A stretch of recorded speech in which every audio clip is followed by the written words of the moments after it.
In this episode, I was joined by Kate Moyle, renowned sex therapist and author of The Science of Sex, who is no stranger to talking about sex, having appeared on the BBC and multiple prominent podcasts, including A Diary of a CEO.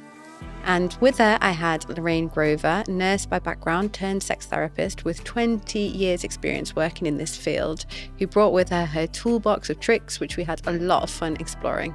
What I loved about this episode was the clear relationship between the social messages we get and our experiences, how we come to think about things, our beliefs about ourselves, our emotions, and how that all impacts on our physiological function and, of course, our ability to have sex. During the course of this episode, you'll come to understand why reflecting on your relationship with sex and intimacy is important, whether or not you identify with having difficulties in this area. We touch upon the differences between sex and intimacy, why that can feel so embarrassing, and why no matter the health issue, sex life shift, or change in circumstances, you can hope to have a good sex life no matter your age, gender, sexual orientation, health issues, and more. This conversation connects closely with the work I'm doing with Convatec Continence Care and their Me Plus programme, which supports people using intermittent catheters with both practical guidance and emotional wellbeing resources. If this is of interest to you and you'd like to find out more, visit convatec.com and access the Continence Care Me Plus resources. Links can be found in the episode description.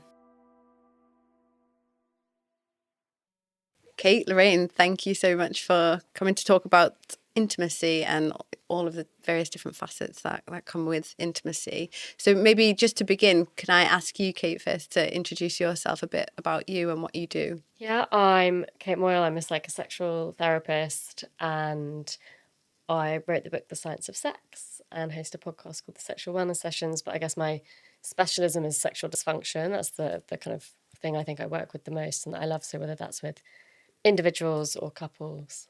Amazing. Thanks, Kate. And Lorraine?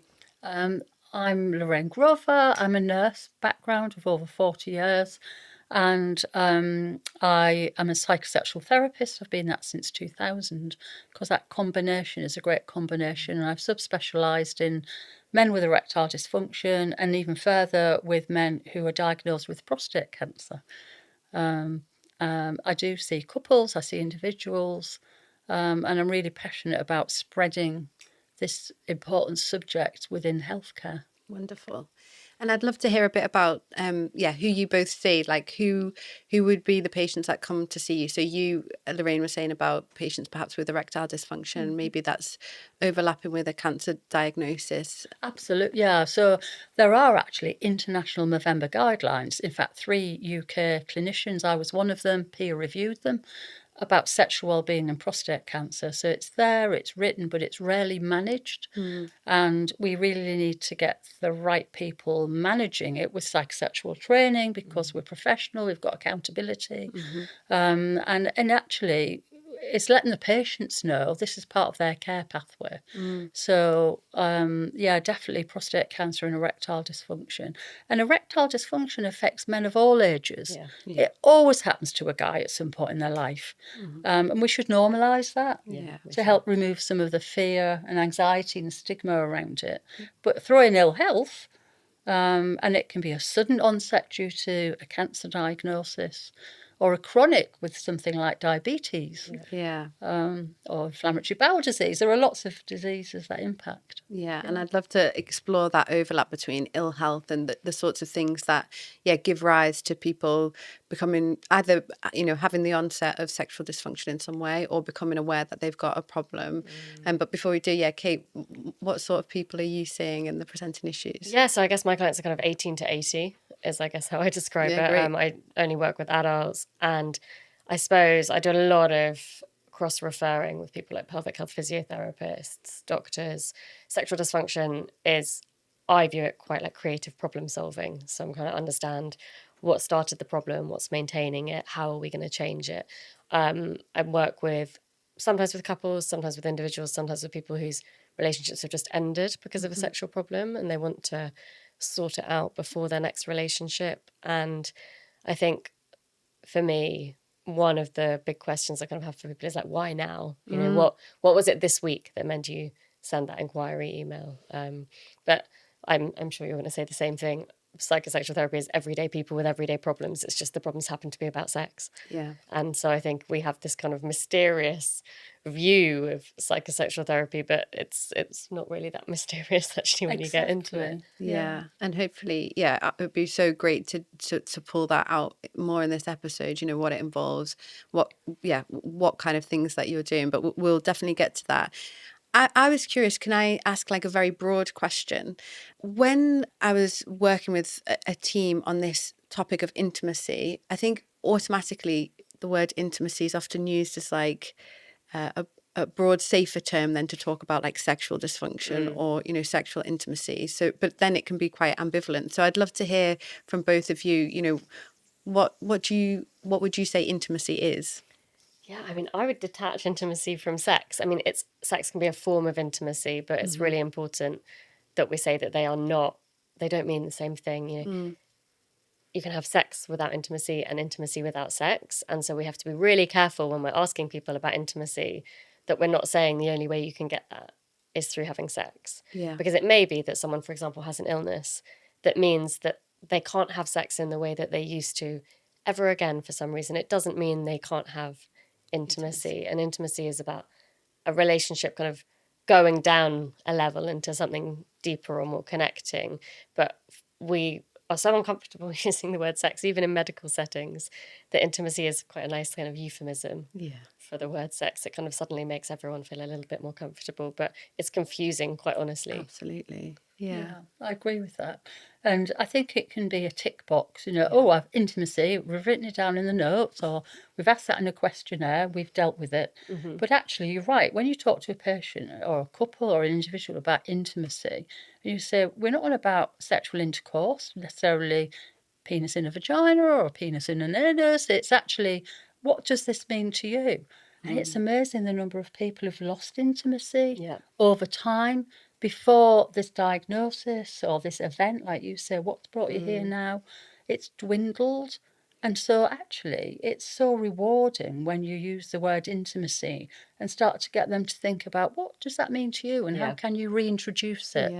It takes away the scariness and the taboo around sex, which often is. And just on that, you know, having recognised that it's dwindled, because the two are separate, like you're saying, Kate, intimacy and sex, but for lots of people, intimacy helps sex, right? So when it's dwindled and then there's sexual dysfunction or difficulties with sex, that makes a lot of sense. But what are the markers of that intimacy dwindling? Because maybe that's the first time people are realising, oh yeah, that went a long time ago. I think kissing's quite an important part of it. You know, people will say, I don't get that kiss when he or she goes off to work, or it's a peck on the cheek or the forehead, and they've not had a kiss on the lips, and they miss it, but they've never spoken about it. So that I often hear kissing mentioned quite a lot. Yeah, I think it's something about the potential of it as well. So the Gottmans, who are really famous relationship researchers, they talk about a 6-second kiss, and they call it a kiss with potential. And I think the kiss on the forehead is a really common example that we hear in our clinics, which is we used to kiss and now I get a kiss on the forehead. It feels like a desexualizing kiss, or the way I'd kiss my gran or my kid. And there's something in that where it feels like it's changed dynamic. And it's often when the possibilities for sex don't feel like they're happening again. And when I say sex, I don't mean just intercourse, I mean sexual experiences. So it feels quite platonic. yeah, And that is often what people feel that they miss. And, you know, I feel that often people come to clinic and they're like, it's not that actually we're not having sex anymore, so we lost everything that was in the run-up towards it, and now that's gone and we don't know how to even start with sex because we never reach out for each other when we're sat on the sofa. My partner never kind of gives me like a cheeky squeeze when they walk past me, and we've lost a sense of any kind of sexual relationship between the two of us. We feel like housemates. yeah. And it's that also that kind of not knowing what to do without the possibility, because when the possibility is there and the faith that when the context is right, that it will happen, when that goes, that's very different to we are having a really kind of crazy couple of weeks, or my partner's having chemo. And I know that sex is off the table, that side of our relationship is off the table for now, but I kind of have the faith that it will come back when things change again. And I would say that that's a differentiator. It's really interesting as well because, you know, a lot of the people that I work with have chronic illnesses, pelvic health difficulties, might have had a period of like chronic UTIs, things like that, which mean that sex is off the table because of these health issues. But over time, that then becomes like the new normal, and then it can become very difficult to resurrect. It's interesting you talked about that dwindle of like that going away and people not really quite noticing. And then when you realize sex is difficult now, it's not just the sex itself, but it's also everything that comes with it. And I was interested in what you said earlier, Kate, about why now? Like, what is it that brings people that helps them recognize now's when I want to come to explore this? Well, I'm sure, I mean, especially in your work, because you're much more healthcare based than I am, something can have been going on for so long and we avoid it, and then we have the anxiety, and then suddenly often there's a trigger or something changed, and that's such a crucial point in someone's kind of healthcare process. Yeah. And it's also not just the individual, it could be the partner. Yeah. So, for example, the man with prostate cancer, I'm always asking about their partner and any sexual difficulties. It's interesting, they usually look at me in surprise because they're in a medical model. The doctor's asked about the patient. Only about the patient. Only about the patient. So someone suddenly be asked about themselves, and they may be running along with breast cancer or gynecological cancer, and they've had no input themselves. And, you know, so it's specialised care that we're providing. And it's joyous when you actually speak to a couple rather than just the ill person. Yeah. Yeah, that team unit element can be really important as well. And I, again, in a lot of the people that I work with, I'm working with the person that is impacted, but there's a common sense of feeling like they're letting their partner down, and then, you know, it can almost bring up a resistance to, you know, put another thing on the table of like, oh, this is another thing that I'm going to feel ashamed about or embarrassed about to speak, and another thing that I have to work on. And I guess just to broaden that out a little bit more, when you use that, you know, sex, Lorraine, and that kind of taboo and doctors not feeling comfortable talking about it, you guys are probably the best to ask this question. What do you think it is? Like, why does sex feel so embarrassing or taboo? Well, I think we all come in our own skin of, I would never have believed I would end up being a sex therapist. My 18-year-old self, I'd love my school friends almost to know what I'm doing, you know, from the Northeast, and loved German and was very, you know, straight-laced. And now, my gosh, it takes a lot to faze me. And I talk very openly with anybody about it. If I'm in a taxi, you know, I've had these, I mean, we've got my toolbox here. We do taxi talks. I've been in taxis with colleagues, and there was a famous incident in America where we went round this roundabout 3 times, and someone went, that's because he was listening to what you were saying in the taxi. And it's just about normalising it. But I appreciate that for me, growing up. I remember asking about, what does caress mean? And my mum saying to Dad, who was showing me, silly bugger, stop doing it.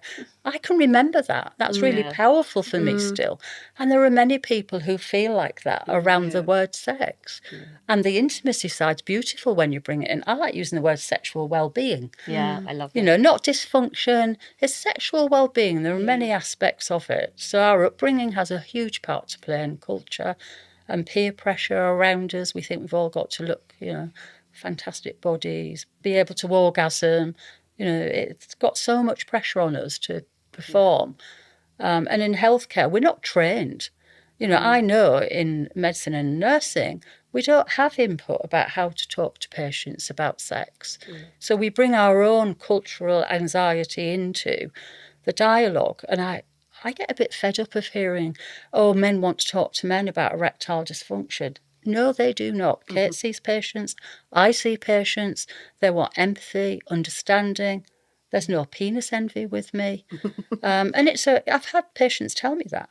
Yeah. So there's this myth and misconception around sex and who provides the care for that too. Yeah. And I think there's a term I really like, which is that we're kind of all marinated in the society and the culture that we grew up in. And most of us have had experiences where even the fact that people drop their voice when they say sex, You know, they'll be having a conversation, they'll be like, oh, da, da, da, da, like normal voice, and then they say, oh, and then like sex. And it's, even in 2025, I watch people do it. And if it happens in therapy, I say, I'm like, what's that about? Like, did you notice that you did that? And we've all kind of grown up with with the unsaid as much as the said, you know, messages about what people wear, the type of things that we interpret about someone by how they look, what that means. And then we have these perfect kind of glamorized versions of sex on TV. And then we have these versions, these interpretations of what good sex and bad sex are. This is stuff we're picking up from a really, really young age. And no one is kind of sitting us down and saying, actually, do you understand what sex would be like, and the difference between kind of non-consensual experiences, consensual experiences. And I think we internalize kind of all of those ideas, and we then become adults who are allowed to legally have sex at a certain age, and we're meant to have a full comprehensive understanding, it all worked out, and know what we're doing. And nobody has really told us what we're doing, how we're meant to feel, what is the right thing. And so then we're all stuck with this idea of we're meant to be experts, but without all of the tools that would make anyone an expert: trial and error, questions, learning, education, finding resources. And we're badly set up, but then as adults that we're all told that this is a thing we should be ashamed of if we don't know the answers, but how are we meant to know if we can't ask? And if we don't know, the indication is that we're not good at sex, which is a phrase that... What does that mean? Such a problem with. But it's like the mythical unicorn we're all hunting. Everyone's looking for the formula for what good at sex means, and then how do we get it? It's not a tick box, which often... Or one thing. Yeah, exactly. Yeah, it's not a one-size-fits-all. I had an interesting episode. I had a tumour in my spinal canal in 22. I had to have the surgery, and in the consent it was there may be sexual dysfunction. So I'm thinking to myself, great, I'm glad you've mentioned that. Thank you very much. I'll sign the form. Post-surgery, lying in bed, flat, 4 days flat bed rest. The team come around the bed, post-op. How are you, Lorraine? I said, absolutely marvellous. I'm not paralysed. I can move my legs and I can feel my clitoris. And they didn't know where to look. It was so interesting. And it was shocking. Because this was 2022. The word sexual dysfunction had been mentioned once, nothing post. And this was in a spinal, I was shocked and sort of said, well, the 4 days flat bed rest, flu bags, a bit of education. But that's not long ago. And that adds to the internalized sense of shame or taboo as well, right? When it is mentioned, there's deathly silence. You're made to feel like you shouldn't have asked. Yeah. They're like, why did you bring that up? And even I thought, oh, should I have really said that? I am the patient. Because I was the patient and I wasn't the healthcare professional. So even I was thinking that. And most people have that experience of as and when and if sex comes up, that they're made to feel that it was wrong that they asked. And in healthcare settings, we see that a lot. And particularly things like cancer care.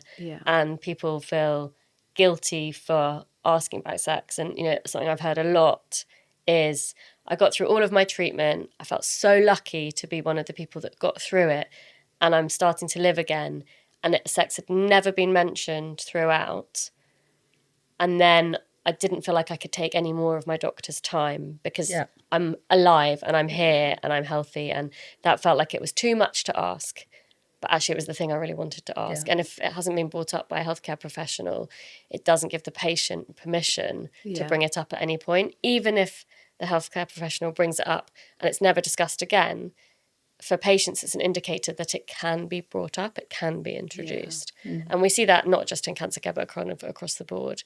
We talk about contraception, we talk about fertility, but we don't talk about sex and pleasure. The central thing. Thinking about that lack of permission to talk about it and the guilt that can come up of taking time because it's not this central thing, and it's not even a side thing that's being talked about. What impact does that have on how people relate to sex? It's like I guess it shows that there's a sense of it's not so important. It's a nice to have. It's not a necessary to have. Yeah, you're right. I mean, I've got a very simple diagram that I show patients, and I use the analogy of cook and pasta, and it's about sexual arousal circuitry. So someone's coming to see, say, post-radical prostatectomy, and I'll say, I'm really pleased that you're here. Actually, it's an important part of your care, so it validates it with them. And then I show them about desire, arousal, orgasm, and I say, we impact on this arousal circuitry by giving you the care that you've required, but it's an important part of us now looking after you to validate why they should be discussing it.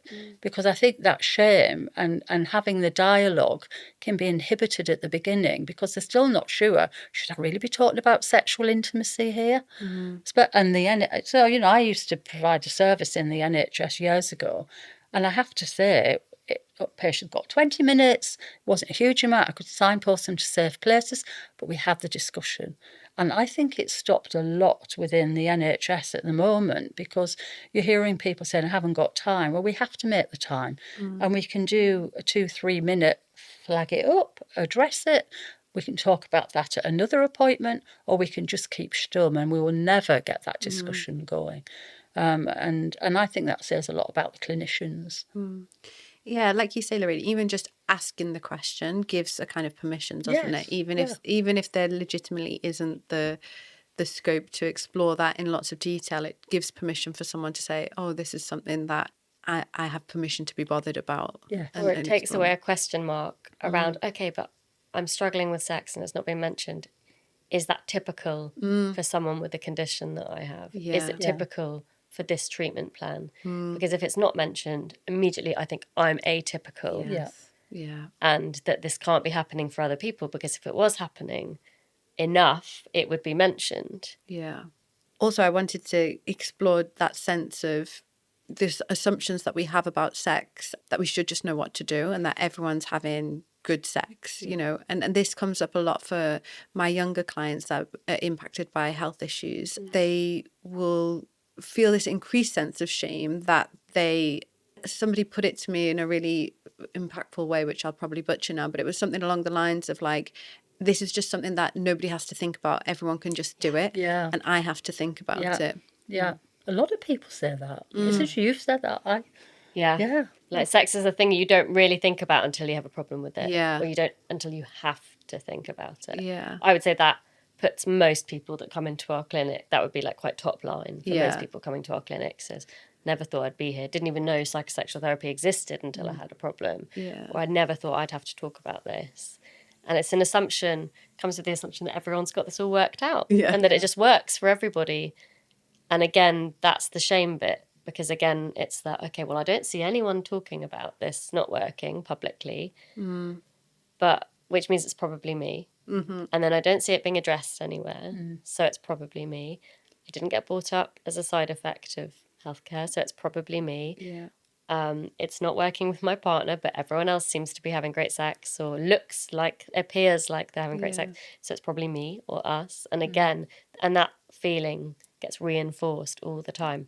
The sex we're having doesn't look like it does on Netflix, so it's probably us, probably me. And it's that reinforcement that happens all the time. And I think women in healthcare as well, that you have maybe a baby or you're having gynae issues, but you're actually, you'll be fine in six weeks, post your health visitor appointment. And you don't want to feel like that, but you're sort of made to feel like it, and everyone else is having sex and I better be. And it's quite interesting when you sometimes just unravel. I like using the analogy of an onion. You take the skin off and you get the layers, and sometimes people they think are having great sex are not, and they may have missed out themselves on real pleasure and joy in sex because we think we have to do A, B and C, and I think that's the beauty of psychosexual therapy. We can modify things.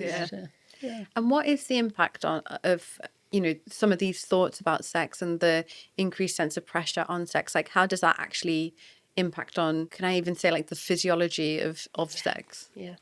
I mean, a perfect example is if people think that they should be having sex because that's an indicator of relationship health, how healthy they are, that it's a thing that they have to do, that, all of the myths that go with that.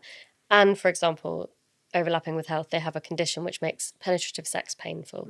So we have conditions like vaginismus, vulvodynia, pelvic inflammatory disease, people who've had gynecological cancers, birth trauma. I mean, there's huge lists, recurring infections, UTIs. If they think that they should have to continue having sex because that's the done thing and sex in that particular way, and they are doing it even though it is causing painful symptoms, or even though it is reinforcing pain, even though their body is telling them this is not something that we should be doing, that can cause hugely difficult cycles of anxiety, impact on relationships, impact on someone's health, self-esteem, reinforcing pain. It can make infections, conditions worse.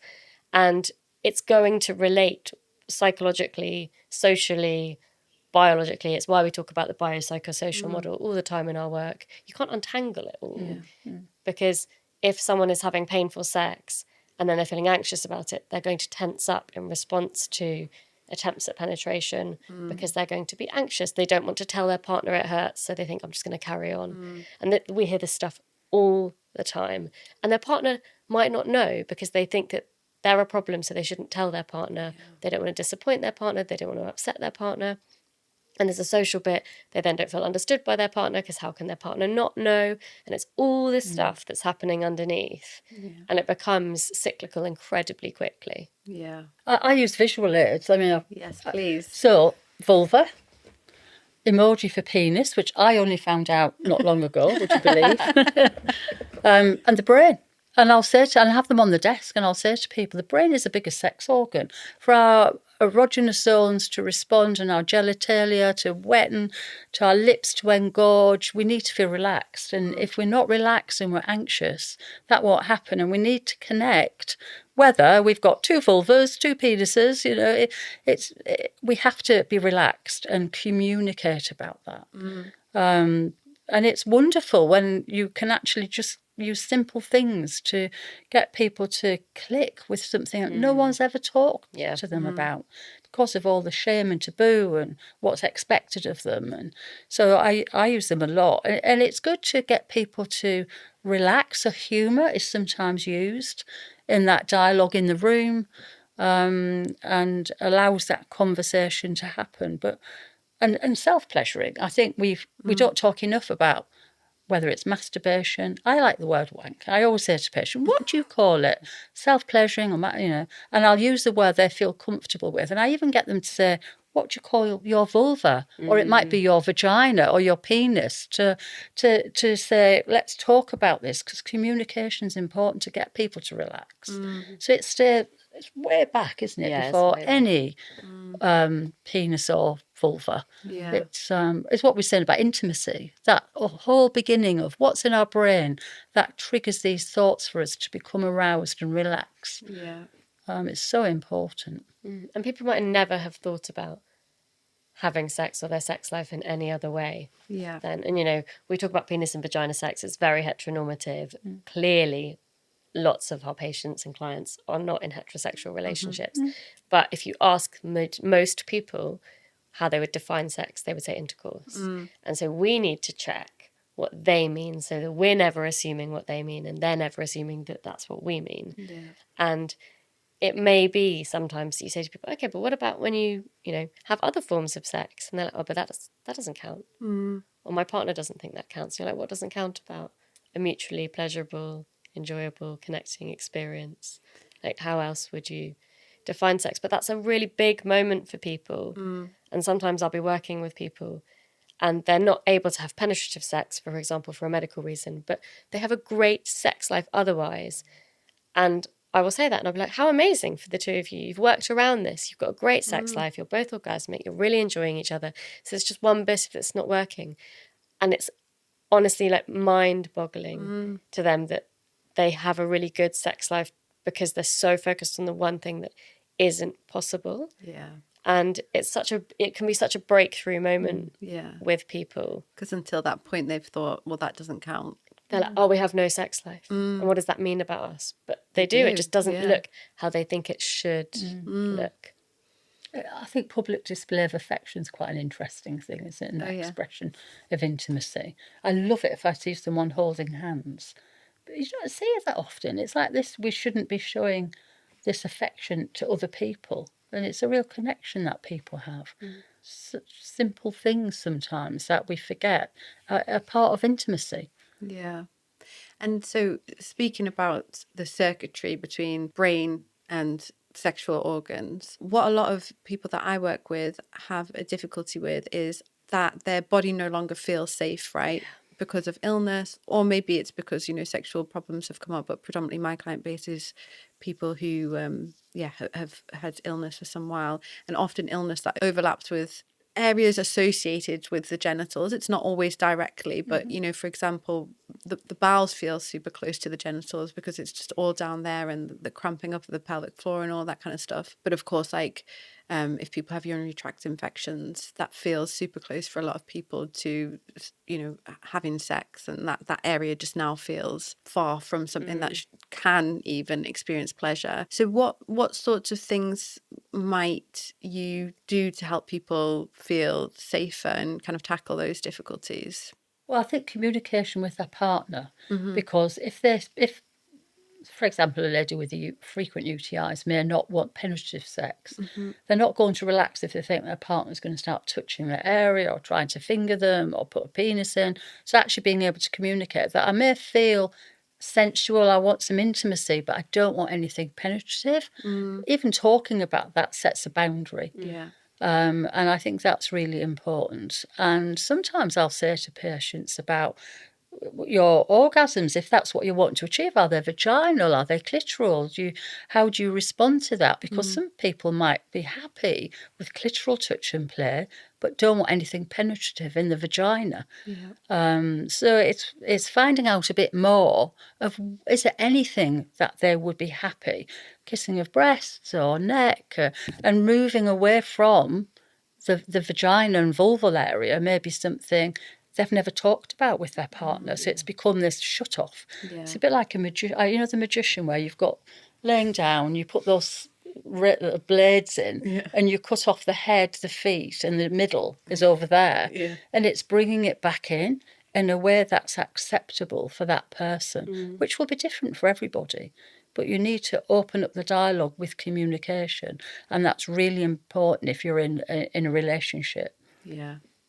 Yeah, so it's almost that kind of all or nothing attitude towards sex then means that conversation in the first place can be off the table. And then, having that kind of awareness allows, some more open dialogue and exploring things that can make it feel a bit safer. Well, it means that often if a particular part of sex, let's say penetrative sex, if that feels like the problem, for example, for people who really struggle with UTIs. So we know peeing after sex is an essential, because if bacteria can get into the urethra, that can cause it. But also if people have recurrent UTIs, they often get really easily irritated, even if they're doing everything right. There's this kind of recurring irritation. If you are anticipating that's going to happen and you're thinking, okay, well, I really, actually want to be with my partner, but all I'm thinking about is that tomorrow morning this is going to be agony, or within 24 hours I will have a UTI because this happens to me every time. You are not going to be relaxed and comfortable enjoying what your partner's doing. And you start, I often describe it like an oversensitive smoke alarm. That starts the minute your partner reaches over on the sofa and puts their hand on yours. It starts the minute that you pick up a potential cue from them that they might be interested in sex.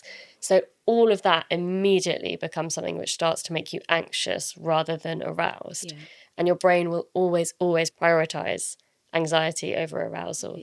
And so if you can work out ways to kind of calm that reaction and allow what does feel good and does feel enjoyable for you, because you have taken away the source of the anxiety, or you've changed the relationship with that, that can be really transformative for people. But it's also about having to kind of approach the source of the thing which makes you anxious, whereas most of us, our most natural response to something that makes us anxious is to avoid it. That's the best way of kind of shutting off that feeling. And that back bit of your brain, the limbic system, isn't sophisticated enough to understand that your partner isn't actually a threat to you. All it is pain protection. It's not thinking, okay, but I'm in an intimate relationship with this person who I trust and who I could probably say this to. It's just kind of protection first, and then we have to Yeah. bring the front brain online, is the phrase we use, to work out the rest of it. And safety, your brain's primary job is to keep you safe. It doesn't mind about your happiness in those moments. Yeah. It is about safety.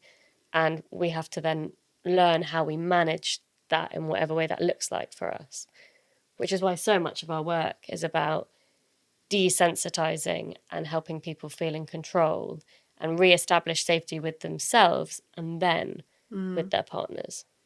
Yeah, that's a really interesting thing, because Lorraine, you mentioned, increasing that safety through communication, but I'm curious then, some of the ways that people might then increase a sense of safety within themselves. Have you got anything in your toolbox as well? So many things not in that toolbox. Yeah, I do, because I think the safety, women have never touched themselves often. They've never even looked at their vulva. And so sometimes I'll say to people, well, get a mirror, have a look at your vulva. As you've pointed out, it's so close to the anal area and UTIs in women. So that's one thing. I definitely get women looking at sex toys. Well, everyone looking at sex toys, actually. I always say they don't talk, they don't make a cup of tea, they don't caress. That, actually people get a bit frightened and say, my partner might be useless if I'm using them. Or a woman who might be getting frequent UTIs but needs to explore their genitalia in a way they're happy to. That might be just looking at their vulva and touching it with a finger. I'm not on about putting anything inside. And lubrication's really important, super important. And so I get, the wetter the better for everyone.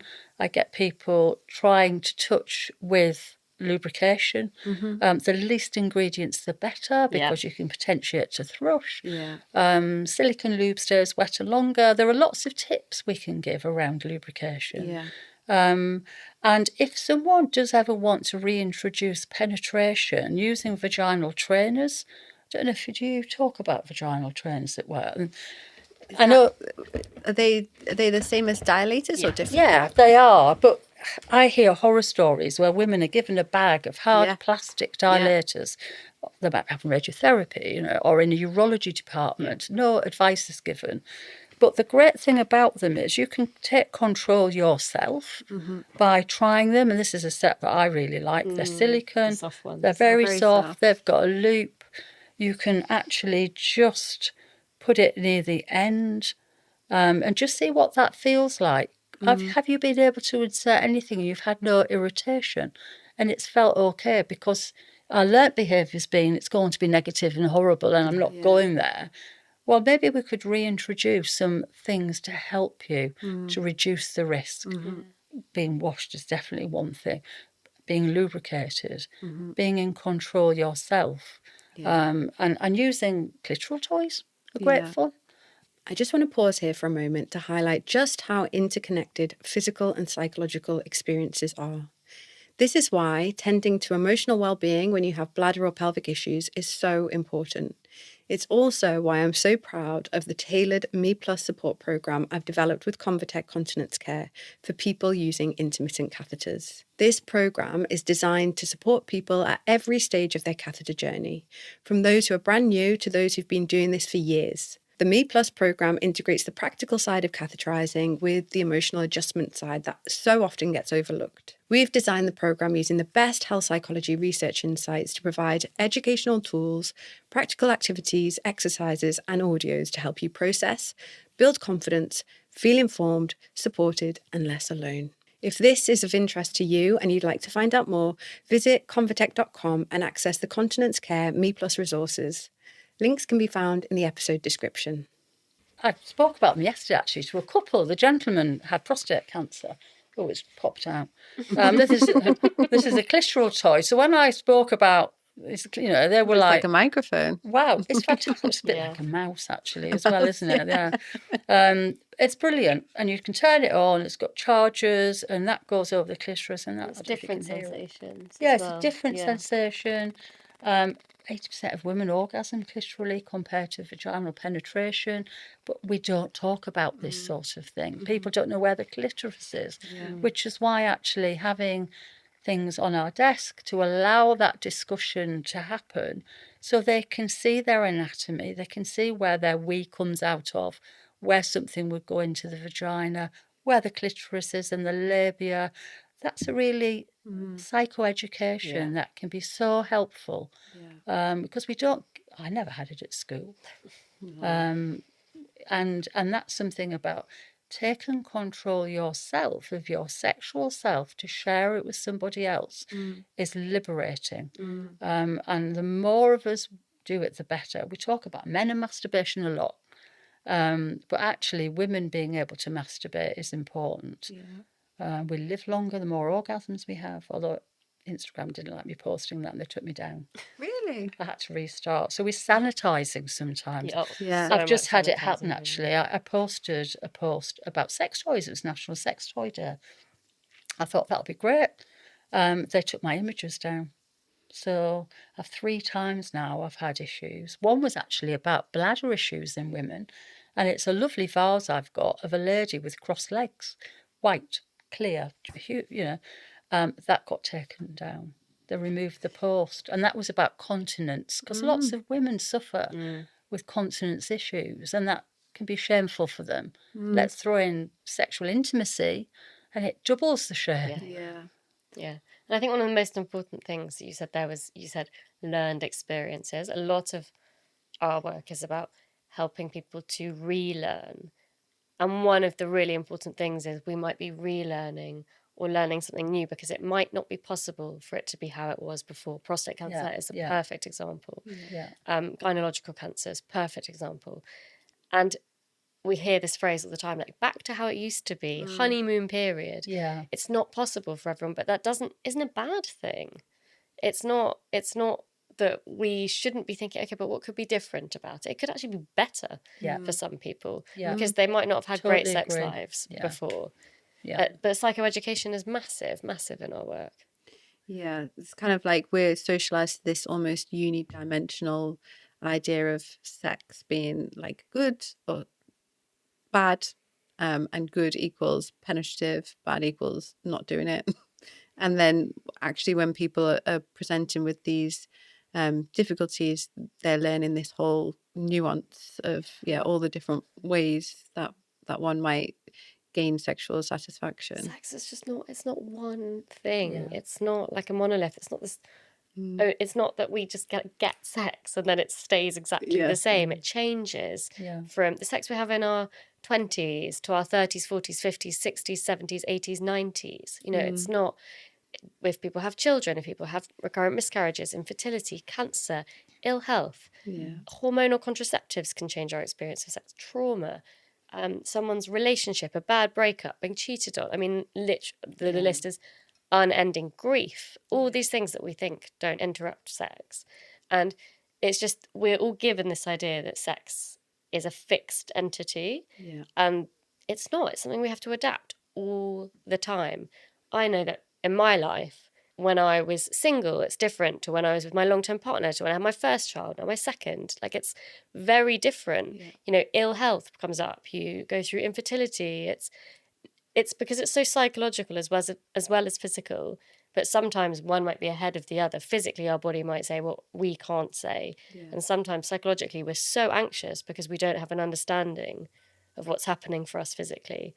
And we're, working out on that loop where things are going on, and we're not always looking for cause and effect, but we're looking for coexisting relationship. Clearly, if sex feels painful for you right now, or you're worried you're not going to get an erection, you're not going to be feeling super happy about it and really motivated to have it. That is a clear relationship, but people might not have thought about it in such kind of simple terms, and they haven't been able to detach that. But actually, it makes so much sense. When you think about it that way. Like we talk about the function of the dysfunction is a phrase we often hear. And the intimacy, I always say it's like the glue in a relationship.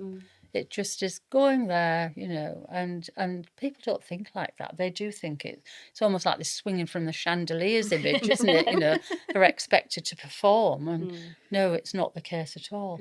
I think certainly in prostate cancer or erectile dysfunction, it can be a little bit like, I usually use a light bulb. There's a light bulb missing. The electricity's there, but the light bulb's missing because actually at the moment your ill health had an impact on the nerves. Yeah. So we can bypass that.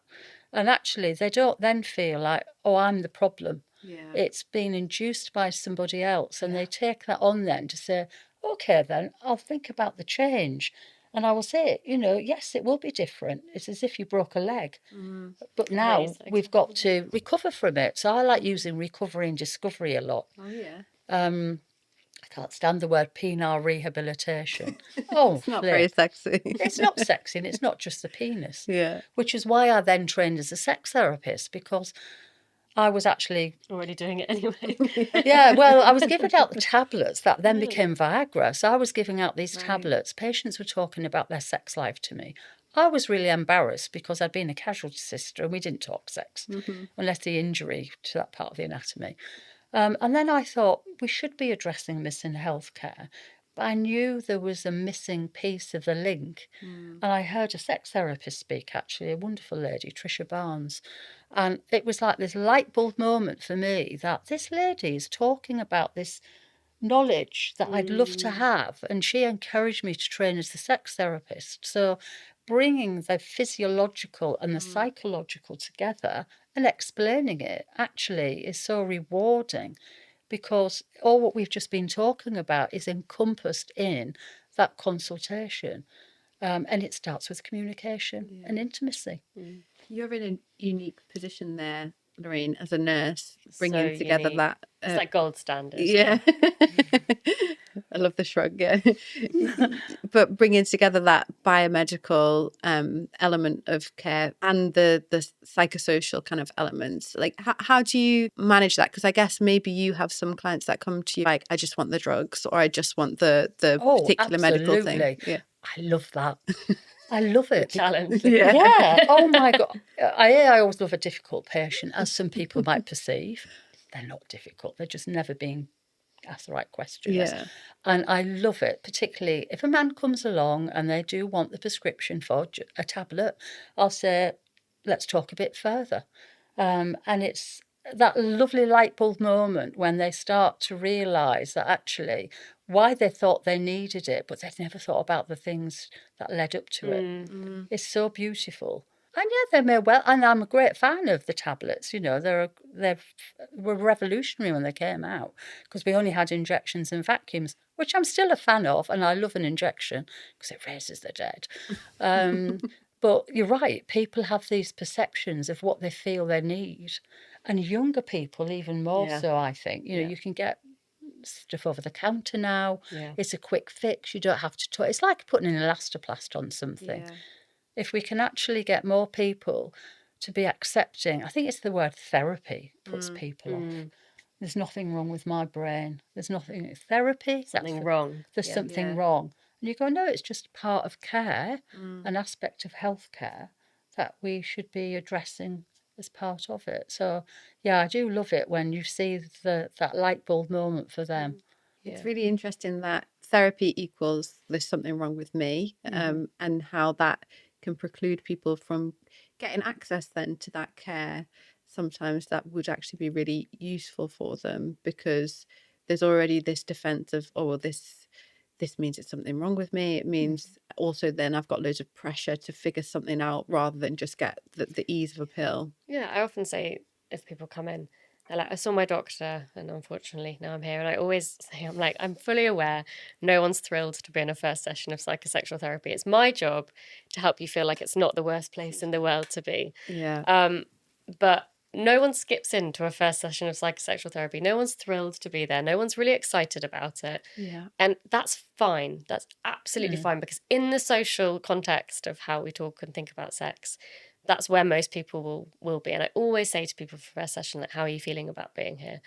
And it's totally fine. When people say, oh, I'm actually quite excited, I'm like, really? That's, more uncommon than people saying, I'm actually so scared. Yeah. I'm really nervous. I don't know what this means that I'm here. But there's something in when people kind of come in and they've hoped going to their doctor will reveal some medical explanation which can kind of cover why they are struggling with sex. And it's harder to be told medically everything, look, appears fine. We'll use the word appears fine. because then the responsibility falls back on them to solve it. Yeah. Whereas being given a prescription or a gel or a cream or even a name, in some way, the medicalization can for people be helpful. But also we know that the other side of it is that it can also kind of feel like a sentence. They can't do anything about it now. It's a fixed entity. Yeah. And again, we used the word earlier, nuance. There's so much nuance in all of it. But for people who hoped to go to the doctor and be given a clear answer and a clear solution, psychosexual therapy can feel like the harder work.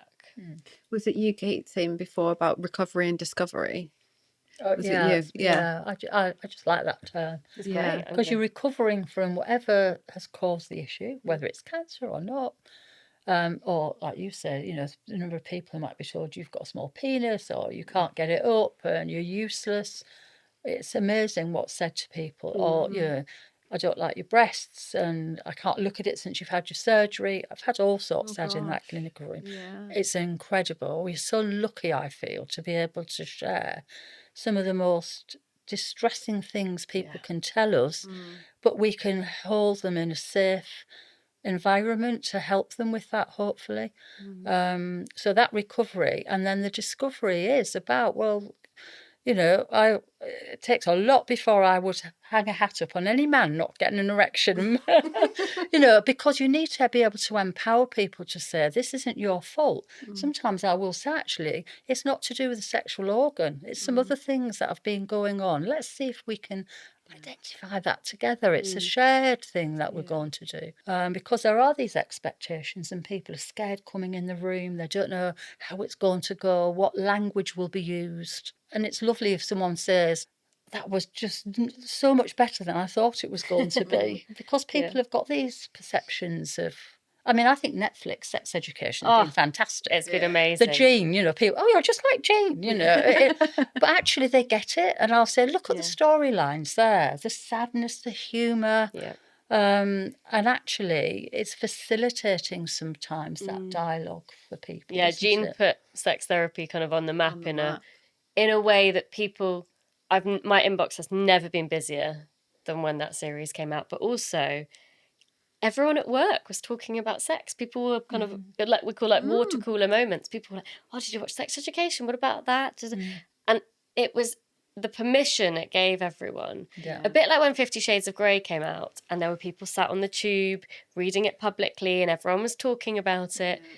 There are these quite kind of cultural moments that happen in mass media that are really helpful when done well. Yes. And that was one of them, because suddenly everyone had a reference point for what psychosexual therapy might look like, or what a sex therapist was, or that it even existed.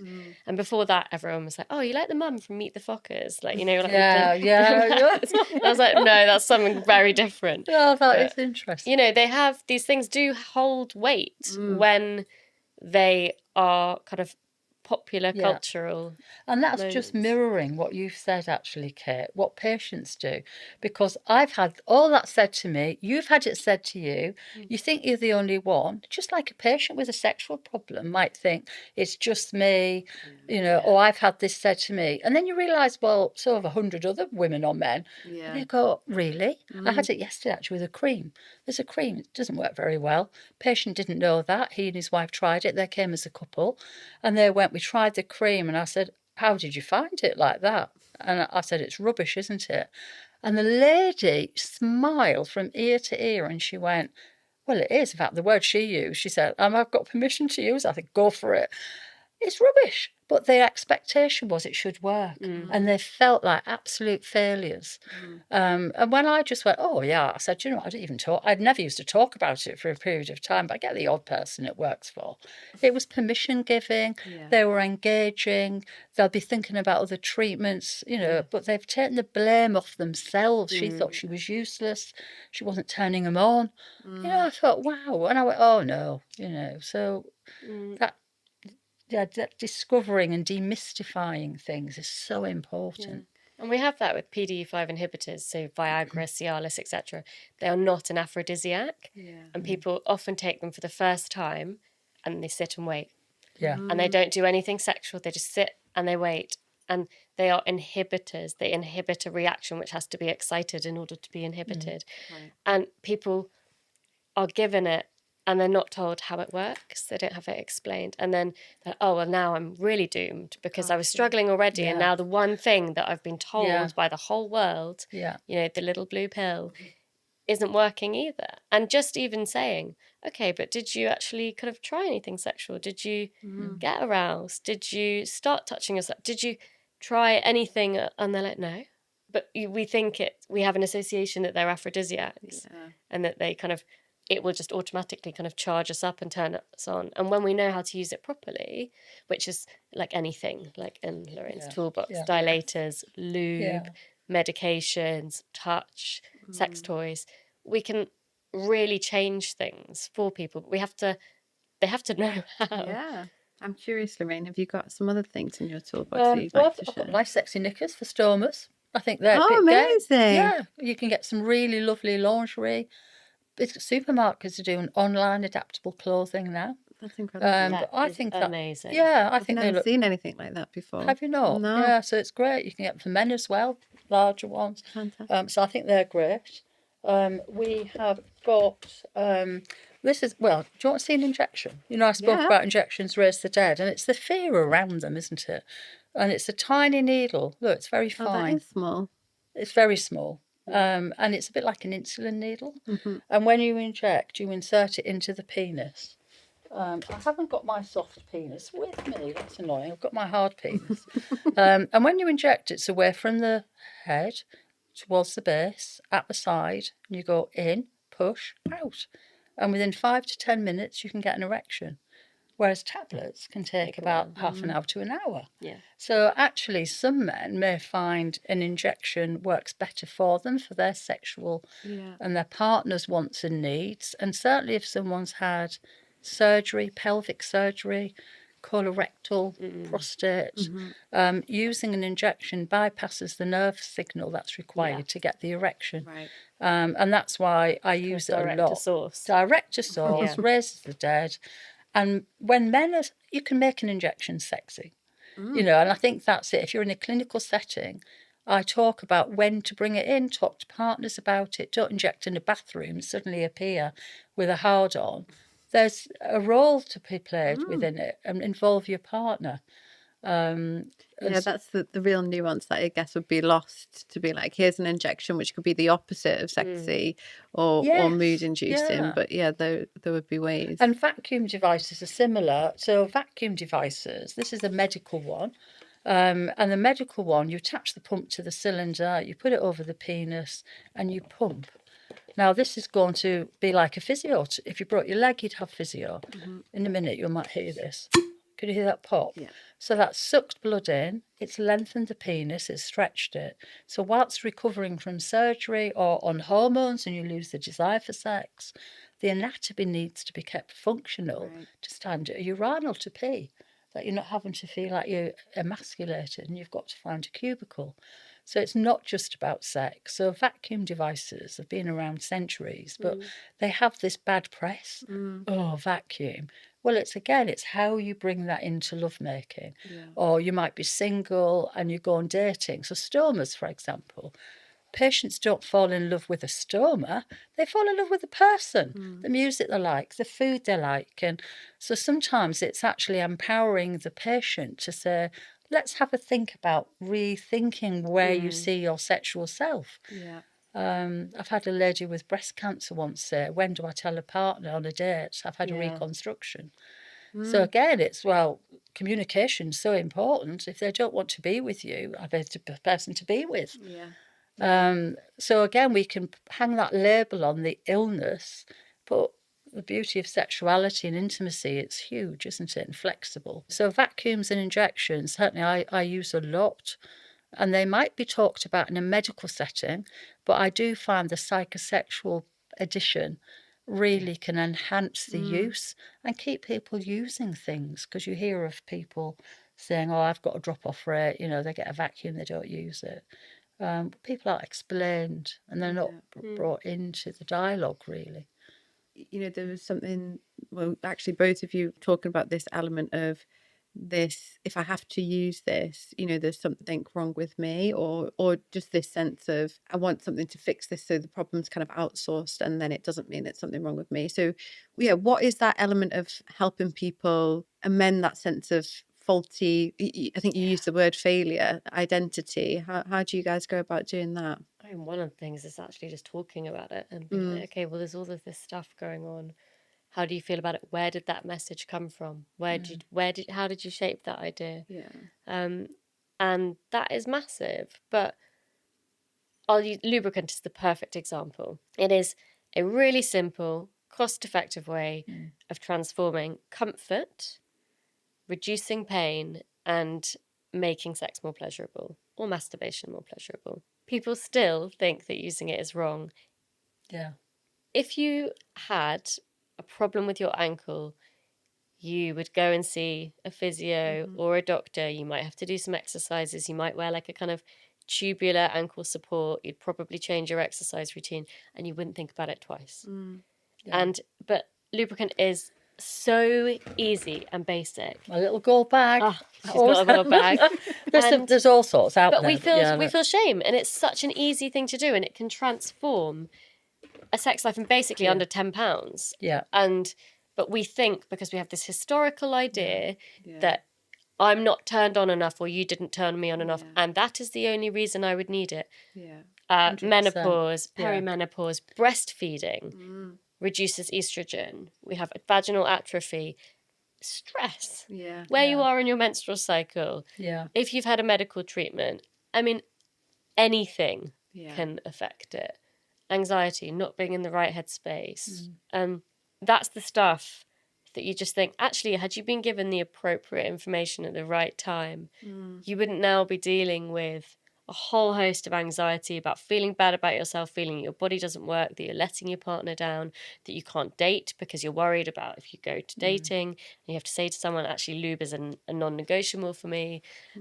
All of that stuff I don't believe is necessary, but is all the stuff that we've been given, which is why we all get very excited about talking about this stuff, because if we can get to people before, this is these conversations are preventative. Very early on in any pathway, whether it's ill health or not, but to have that dialogue. I mean, it's a bit like sex education at school, isn't it? When that should happen. But certainly in healthcare, I say to the surgeons and the oncologists, actually, early on, we need to be talking about this. It should be a standalone part of care, because it's not a 5 minute. It's got to be a private, safe environment. It's confidential. Patients feel comfortable to talk, but we acknowledge it. If it's lip service with, a minute at the end, it can affect your sex life. We can talk about that at some point. Okay, it flags it up, but it's not really managing it. So it has to be seen as a priority, as part of human sexuality, and we WHO and we have World Sex Day, and they're validated days where we're highlighting it worldwide. It's a human right. Sexual justice is a human right, and I don't know why we've just got this. We've got, thankfully there are more of us training as sex therapists and sort of encouraging people to have this dialogue. It's so important.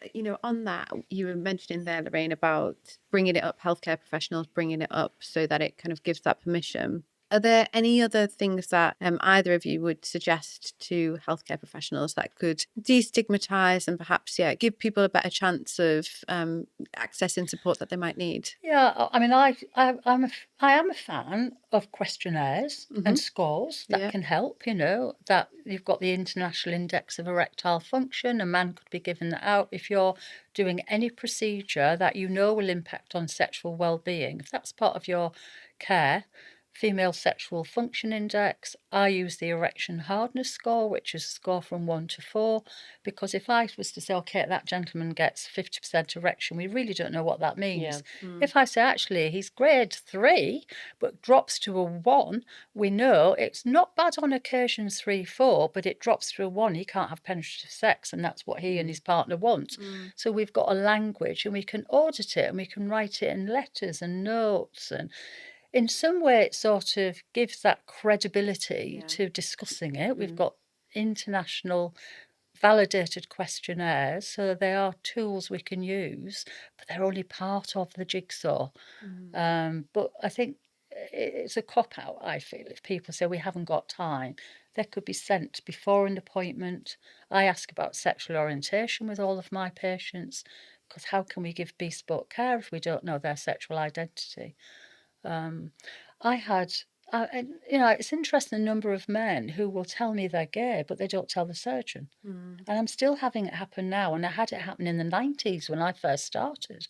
The gentleman who saw me for the first time, that was one of the first things he told me. And I can remember thinking internally, why didn't you tell the surgeon? But you've told me. Fantastic. And at that time, I only had very heteronormative information, older men with white hair.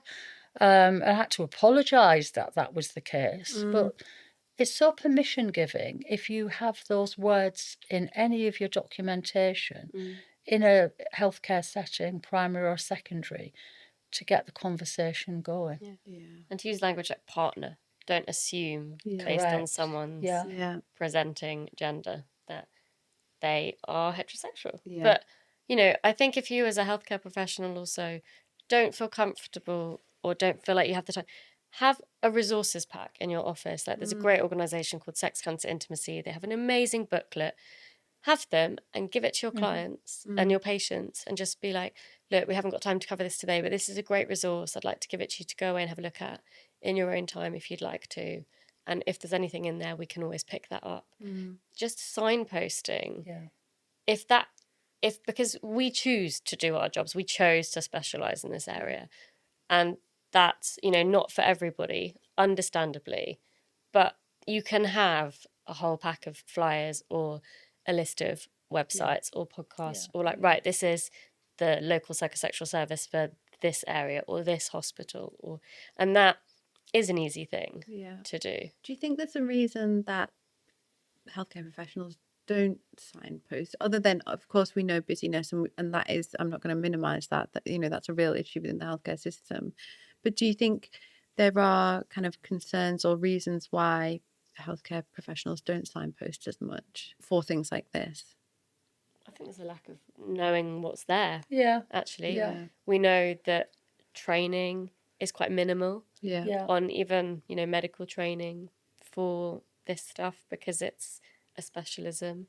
I think that I don't think it's the fault of individual people. I think it's just that, it's kind of where we started the conversation, that sex and intimacy are treated as secondary parts of life, whereas we have, and yes, the luxury of looking at it holistically. Like I take a full medical history with my patients. And yes, I work in the private sector, which means that a limited amount of people can get to me. Like I'm the first to say that. But we have a luxury of looking at the whole thing and having the time and availability to do that. And that is a part of it. But in secondary care, when I think back to my NHS clinic, I used to run the erectile dysfunction clinic at St George's in the 90s. That actually I had the additional bonus. I had a set of notes and I knew they were under the diabetologist and there were underlying risk factors, and I only had 20 minutes, but I could signpost and I did have the notes and I could document. And so I think we have to adapt and we have to accept and we need to just do it really and empower and encourage others to do so. I think there's a lot of bias as well, in fact, on age. People think older people shouldn't have input. Absolutely incorrect. Sexual identity, a lot of people say, oh, I don't know what words to use, I don't want to offend. Well, if you don't say anything, you are offending. And actually, if you're not sure how somebody identifies, just ask them. They can tell you, just say, oh, I'm not familiar with that term. What does that mean? I sometimes do that, and I'm a trained sex therapist of many years. That it's almost like we've got to be able to fix the problem.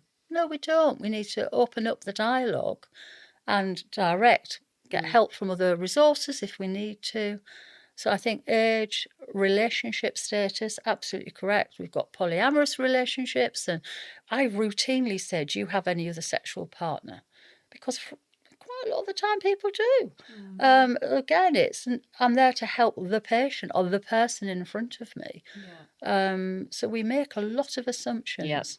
I've got quite a few 80-year-old gentlemen having amazing sex, where they actually have had their lives transformed.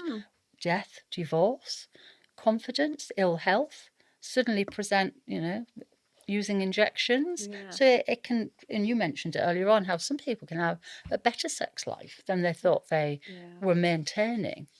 Certainly when relationships end, which sometimes they do, and people move on into a different dynamic.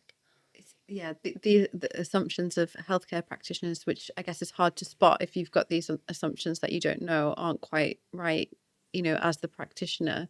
But I guess a broader one often that has a massive impact on this as well is that sex would fall under the remit of kind of softer psychological elements, which isn't part of the healthcare practitioner's job, certainly. So I spoke at a conference, which was the ICS, and it was a symposium. And so there was I think maybe two medics that had spoke before me on the same concept of supporting patients who are catheter users. So the second medic sat down, and then I got up, and the slides come on of supporting the holistic, wellbeing journey, and the room started emptying, right? And I was like, yes, this tends to be the response that I get from medical professionals when I come as a health psychologist talking about holistic wellbeing, because you think it's not your remit. It's a nice to have, it's not a necessary to have. You don't have time, but if we do acknowledge that is part of your role, and yes, you don't need to have the fix, but just the awareness and the ability to give permission, that makes such a big difference. See, I interestingly would say that as the conference organisers, if you have an idea that's going to happen, I would put you first. Because people aren't going to leave at the start. So that I would be like, okay, how can we creatively I did a great thing once at a meeting where I've got a necklace. I haven't got it on today. I posted it. I wore it last week, actually. I was doing it to Brazilian oncologists. I had my own myths and misconceptions there about Copacabana Beach and everyone being tanned and pert bottoms and things. That's not true. I was chatting to them all. But I wear a necklace, and it's a vibrator necklace. So it just looks like a simple gold necklace. And it was in Belfast at a meeting to colorectal medics years ago. And I turned it on, and I just said, here I am. I've got a necklace on today, or is it a necklace? And when I turned it on, it was in the building where they'd done the drawings for the Titanic. It was beautiful built, and you could hear the whole audience go like this. It was amazing. And then people were saying afterwards at the dinner, did you see people's faces? Like nurses looking at their colleagues, the consultants they were there with, the shock on their face. And to me, that just highlighted, it wasn't even that long ago, really. It just highlighted all those people in that room. It was packed. Their response over something that was just highlighting to them that we judge people. You said that at the beginning. We all do it all the time. I do it in a supermarket. Well, that's not healthy. I better get myself a bit more fruit and veg. We just do it naturally. So, helping to destigmatise is a really good thing to do, and normalise the discussion. I've got a slide now where I've got a sex therapist or sexologist as part of the MDT, the multidisciplinary team meeting. And it may be that with the PLISTIC model that we've got, permission giving, most people can address it, get the conversation going. There are things you can do, but if you do need further advice, there should definitely be a sexologist as part of the MDT. The accountability and professional accountability is so important. Yeah, that's a really good point. Having someone there and valued as part of that team. Thank you, guys. So I'm going to round up with one last question, which hopefully rounds up, the rich discussion that we've had. But if someone's listening now and feels frustrated that sex feels difficult for them, or that their sex life has changed because of health or illness or other reasons, what would you want them to know? I'll go to you first, Kate. The first thing I would say is don't think that there's nothing that you can do, that this is not unsolvable in a complete, total way. It's not a kind of death sentence for your sex life. I talk a lot about kind of sex education for adults across the lifetime. There are so many good resources now. So the first thing is, when you feel ready, go and start looking. Look up the College of Sexual and Relationship Therapists, look up the ESSM, which is the European Society of Sexual Medicine. Kind of just start gentle. And also, phrases like spice up your sex life, I think kind of fill people with horror, because they think that they're going to have to kind of change everything and buy like a whole new wardrobe and, try something that's so out of their comfort zone. It can be as simple as listening to a TED talk about sex, sitting down with a podcast episode, and doing it in a completely desexualized way. You don't have to do something sexualized in order to kind of educate yourself, start learning, but hearing different voices, different perspectives. Psychosexual therapy is not regulated currently. So checking the qualifications of the person that you're listening to, or that they have kind of the credibility to be talking about that, particularly if it relates to healthcare as well. But it's just start small and finding ways to educate yourself which you don't feel you have to kind of spend a lot of money on, or any money on, that you feel can start to make you think about things differently. They can give you some direction, but it's just about knowing that there are possible things available to you, however small they might feel, is starting to kind of turn the corner on it. And there are so many great, psychosexual therapists, sex educators, organizations, books, TED Talks, podcasts now, that are offering so much of the information in a way that's accessible for you as and when and if you want it. Yeah, for sure. Thank you, Kate.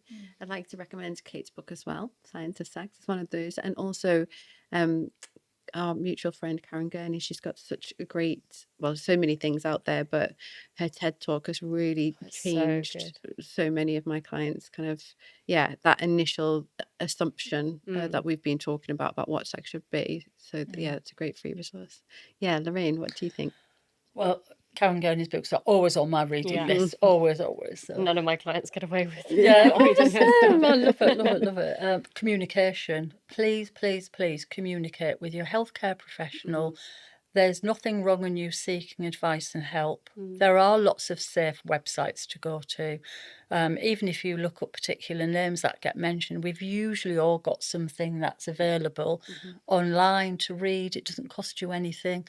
And the change is possible. And even the disease area, if it is in with healthcare, if you look at certain organisations, I certainly know with Prostate Cancer UK, I've been involved in some work with them, with Macmillan, and there are disease areas where there are organisations who've got some great advice. But if you don't ask, you'll never find it often. So please take that plunge and just think it's all part of you and your identity, and help is available. Yeah. Thank you both so much. It's been such a brilliant conversation, and I know, so many people will benefit from this. So thank you so much for your time.